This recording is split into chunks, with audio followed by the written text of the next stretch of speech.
નમસ્કાર, હું પૂજા રાવલ. તમે જોઈ રહ્યા છો સમાચાર મેં આગે ન્યૂઝ. હવે જોઈએ આજના સમાચાર.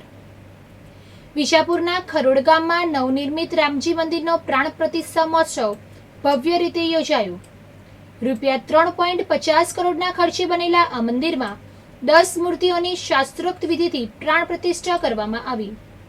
મંદિરમાં ગણેશજી, હનુમાનજી, શિવ પાર્વતી, રામ સીતા, રાધાકૃષ્ણ અને ગાયત્રી માતાજીની મૂર્તિઓની પુનઃ પ્રાણ પ્રતિષ્ઠા કરાઈ. કાર્યક્રમમાં ઉત્તર પ્રદેશના રાજ્યપાલ આનંદીબેન પટેલે વિશેષ પૂજા દર્શનનો લાભ લઈ જનસુખાકારી માટે પ્રાર્થના કરી. આ પ્રસંગે અનુપમ મિશન દ્વારા મંદિર માટે 1.25 લાખ રૂપિયાનું અનુદાન જાહેર કરાયું. વિજાપુરના ધારાસભ્ય ડોક્ટર CJ ચાવડાએ મંદિરમાં સોલાર પેનલ માટે 3 લાખ રૂપિયાની સહાય જાહેર કરી.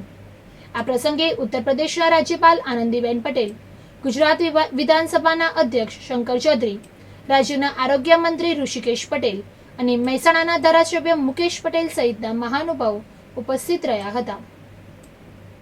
ગુજરાતભરમાં રામનવમીની ભવ્ય ઉજવણી કરવામાં આવી હતી, જેમાં વિવિધ મંદિરોમાં પૂજા, આરતી અને વિશિષ્ટ કાર્યક્રમોનું આયોજન કરવામાં આવ્યું હતું. ત્યારે અમદાવાદ શહેરમાં વિશ્વ હિન્દુ પરિષદ અને બજરંગ દળ દ્વારા 7 કિલોમીટર લાંબી ભવ્ય શોભાયાત્રાનું આયોજન કરાયું હતું. પ્રેમ દરવાજા, દરિયાપુર, શાહપુર તેમજ અલગ અલગ વિસ્તારમાં થઈને કુલ 7 કિલોમીટર વિસ્તારમાં શોભાયાત્રા નીકળી. જ્યારે વડોદરામાં પણ ભવ્ય શોભાયાત્રા નીકળી હતી, જેમાં શોભાયાત્રાનું સરયુ મંદિર પ્રેમ દરવાજાથી પ્રસ્થાન કરાયા બાદ ડીજેના તાલે વાજતે ગાજતે શોભાયાત્રા નિર્ધારિત રૂટ પર પરત ફરી હતી. મહેસાણામાં શ્રી રામ સેવા સમિતિ દ્વારા રામનવમીની 44મી રથયાત્રાનું આયોજન કરવામાં આવ્યું હતું, જેમાં રથયાત્રા પહેલા તોરણવાડી માતાના ચોકમાં ધર્મસભાનું આયોજન કરવામાં આવ્યું હતું, જેમાં સંત મહંતોએ આશીર્વચન આપ્યા હતા. આ ભવ્ય રથયાત્રામાં એક હાથી અને 4 ઘોડા સાથે રામાયણના પાત્રોની 200 જેટલી વેશભૂષાધારી ઝાંખીઓ જોડાઈ હતી. આ ઉપરાંત 20 ભજન મંડળીઓ, 50 ટ્રેક્ટર, 10 ઊંટ લારીઓ, 2 બેન્ડ બાજા અને કરતબબાજો પણ રથયાત્રામાં સામેલ થયા હતા. આ રથયાત્રા ત્રણવાડીથી ચોકથી શરૂ થઈ હતી. Railway station, Rajmahal road, Gopinala, dairy road, Radhanpur ચોકડી, મોઢેરા ચોકડી થઈને આગળ વધી હતી. ત્યારબાદ ST workshop road, Bhamariyanala, Rabarivas, Kasba અને ઊંચી શેરીમાંથી પસાર થઈ હતી. રથયાત્રા પટવાપોળ, વિકેવાડી, ભોયરાવાસ, સિદ્ધપુરી બજાર અને આઝાદ ચોક થઈને તોરણવાડી માતાના ચોક ખાતે પરત ફરી હતી. અમરેલી જિલ્લામાં રાજ્ય સરકારના ગૃહ વિભાગની સૂચના મુજબ અમરેલી SP સંજય ખરાતે 113 ગુંડા તત્વોની યાદી તૈયાર કરી છે. ધારીના સરદારનગર પાછળ ઘોડિયા ડેમ નજીક રામાભાઈ લક્ષ્મણભાઈ મેર અને કાનાભાઈ લક્ષ્મણભાઈ મેર નામના 2 શખ્સોએ સિંચાઈ વિભાગની જમીન પર ગેરકાયદે બાંધકામ કર્યું હતું. આજે વહીવટીતંત્ર, સિંચાઈ વિભાગ અને પોલીસની સંયુક્ત ટીમે બુલડોઝર ફેરવીને આ દબાણ દૂર કર્યું છે. પાટણ શહેરમાં છીંડિયા દરવાજા પાસેના રામજી મંદિર ખાતેથી ભગવાન શ્રી રામની 38મી ભવ્ય શોભાયાત્રા નીકળી હતી. વિશ્વ હિન્દુ પરિષદ અને શ્રી રામ સેવા સમિતિના આયોજનમાં 2 રથ સાથે વિવિધ આકર્ષક ઝાંખીઓ જોડાઈ હતી. બપોરે 12:39 કલાકે મહાઆરતી બાદ શોભાયાત્રાનો પ્રારંભ થયો હતો. એક રથમાં અયોધ્યાની મૂર્તિની પ્રતિકૃતિ અને બીજા રથમાં રામ, લક્ષ્મણ અને સીતાજીની મૂર્તિઓનું સ્થાપન કરવામાં આવ્યું હતું. સીતારામ બાપુ, શંકર ભારતી બાપુ અને ફ્રાન્સના વિશ્વ ગોદાવરી માતા સહિત અનેક સાધુ સંતોએ આરતી ઉતારી હતી.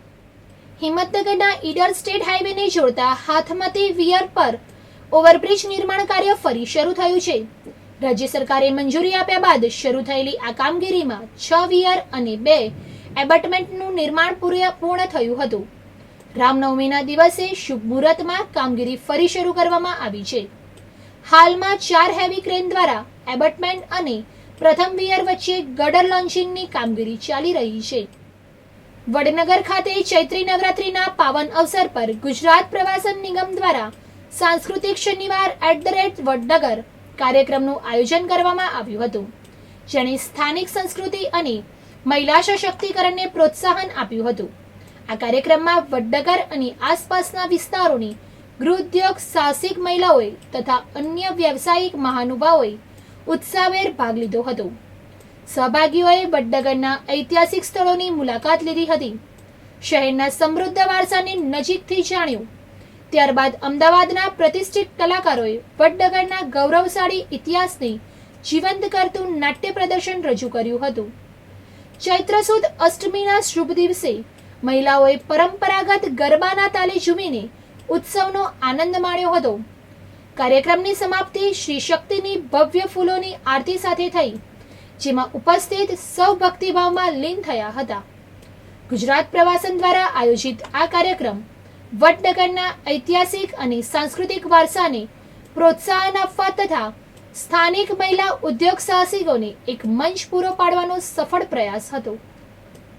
વધુ સમાચાર માટે જોતા રહો સમાચાર મેં આગે ન્યૂઝ.